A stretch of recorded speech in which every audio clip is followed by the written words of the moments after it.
Hello, listeners. ED Radio Podcast back again with certified sex therapist Mark Goldberg. There is a word that has come up a lot in many of the conversations we have on this podcast surrounding the mental side of erectile dysfunction and premature ejaculation, and that word is overexcitation. So, first of all, before I get into how overexcitation can impact things like erections and things like premature ejaculation, just define what overexcitation is for our listeners, and maybe if there is even kind of a psychological textbook definition of it, I would be really curious to hear that. When we talk about excitation, or it's just a fancy way of saying getting excited about things, I don't think there's a textbook definition for that for the following reason. Excitement is measured really on an individual level. You can have 100 people in a room watching the same movie. You can have 100 people walking around Disney World. They're all going to be experiencing different emotions, number one, and certainly if they're experiencing excitement, they're all going to be experiencing that differently. And that gets broken down by a number of factors. So every person is going to be receptive to certain types and forms of stimulation or stimuli differently. So some people like this, other people like something else. So every person is predisposed or develops certain likes and dislikes that contribute to what might get an excitation process started within them. That's number one. Number two is that everybody's brains and bodies are going to process that excitation differently. We all know this, that if you think about, you see this more predominantly in children, but we all know people where they're kind of just flat no matter what. Rain or shine, their favorite team wins, their favorite team gets knocked out of the playoffs. They're just even-keeled. They just don't seem to get excited. And maybe that's an internal reflection, maybe it isn't. But there are people who are, on the other hand, at every play, if they're watching a sports game, they're like on the edge of their seat and they're jumping up and down and whatnot. So everybody's brain processes that excitement differently, leading to a very different type of experience. Now, when we carry that over to sexual function, people are going to have different dispositions towards, number one, what excites them, and number two, how their brain and subsequently how their body processes through that excitement. So when we talk about overexcitation, that may be a unique experience to the individual who we are talking about, and it would not be a diagnosable category of something. It's just this is the way this person works, is that they tend to get very excited when said stimuli comes in, but if we, gave the same stimulus to somebody else, they may not really react at all. Okay, yeah, no, I get that. I mean, some people get more excited than others. Some people are a lot more stoic than other individuals, and that's what I took away from your answer there, Mark. I picture someone that just kind of goes through like even keeled, and then someone that maybe is a little more susceptible to getting emotional, so to speak. So are you saying, and of course it's a little more nuanced than I'll ask this, but are you saying people that are stoic by nature tend to, fare a little bit better in the bedroom when it comes to ED, premature ejaculation, or does the personality type really not matter too much? So that's a great question. I don't know enough offhand if there are specific studies linking personality types. I brought that here more as an example that people are all different. So I was a little bit cautious there just to mention that I don't know if we can measure external and internal experiences in the same type of way. That's number one. And number two, what operates on a sexual excitation level may have nothing to do with what operates on other excitation levels. So the idea, though, being, broadly speaking, is everybody is going to process through and has a different type of excitation process that's unique to them. So again, as a therapist, when we are working with somebody, we may be talking about overexcitation. Now, we may be looking at this as, wow, that form of stimulation is just overwhelming. Because a person may say, well, every time I engage with X, Y, and Z, or every time I look at X, Y, and Z, I seem to ejaculate really quickly. I just get super excited. I can't control things, and it goes very quickly. So that may be a type of stimulation that causes this person to experience like overexcitation. Now, another person may say, it doesn't really matter what I do. I'm very stoic in my life, but any form of sexual activity just seems to go really quickly. We may be looking a little bit more at more of an internal process. That there's something going on inside of this person where that is their mechanism. Is it psychological? Is it biological? We may not have an exact answer, but we may be looking at this more broadly as an internal process as opposed to saying there's something about this form of stimulation or this form of engagement that seems to get this person excited, as opposed to this person's always getting excited in this department. And then we're going to take a closer look in terms of how we understand that and what we can do to help them better modulate or regulate that. I think of excitement as a good thing, right? You're excited about a birthday that's coming up. You're excited about a vacation that's looming on the calendar.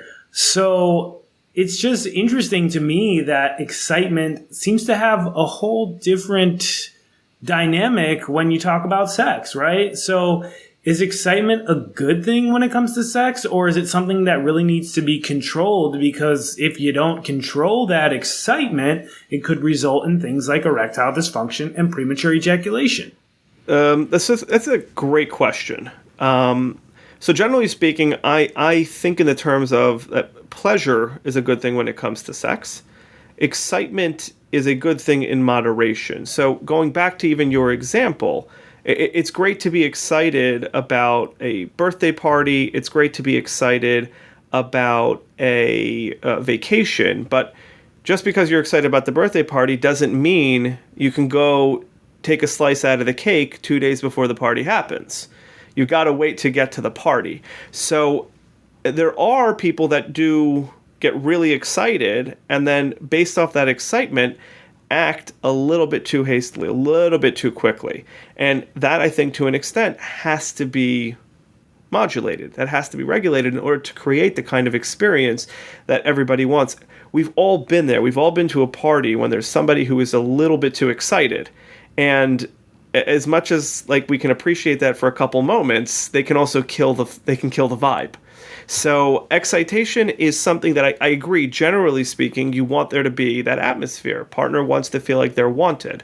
But there is a limit towards how positive the excitement is towards the overall experience.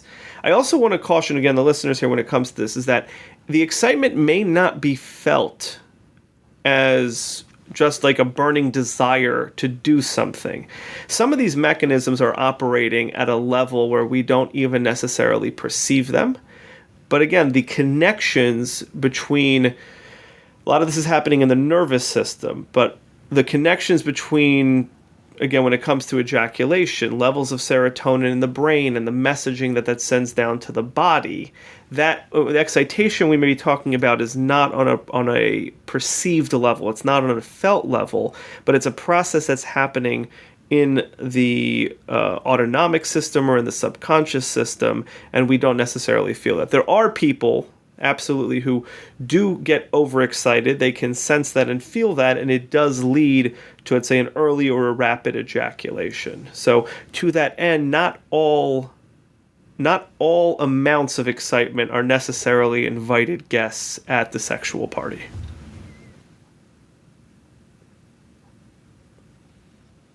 Okay.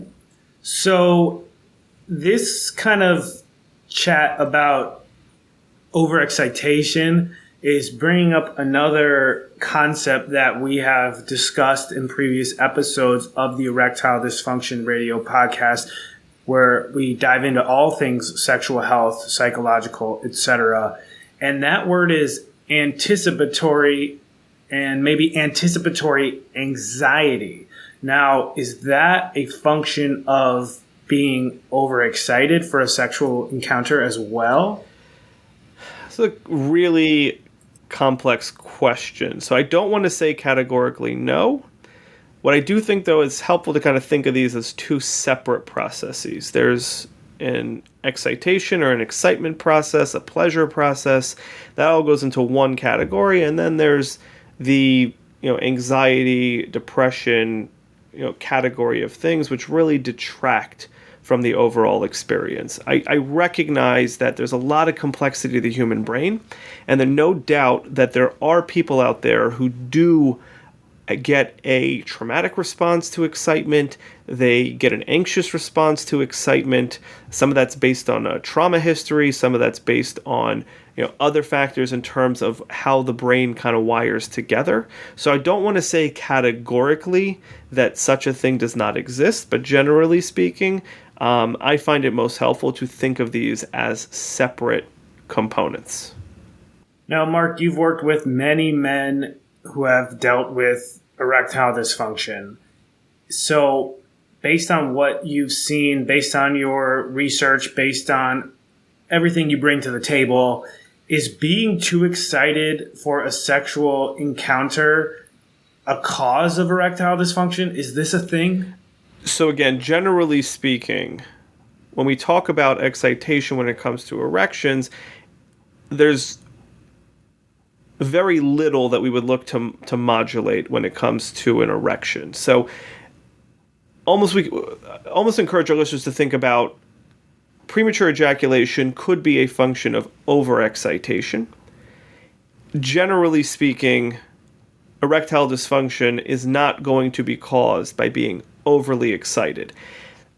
It's true, like we said before, overly excited could be associated with getting nervous beforehand or getting some kind of triggered response in the body, which is going to signal to the body to divert blood flow away from the penis. But generally speaking, excitement, higher levels of excitement are going to support the erection process, in that excitement does signal to the brain to send blood to the penis to facilitate that erection.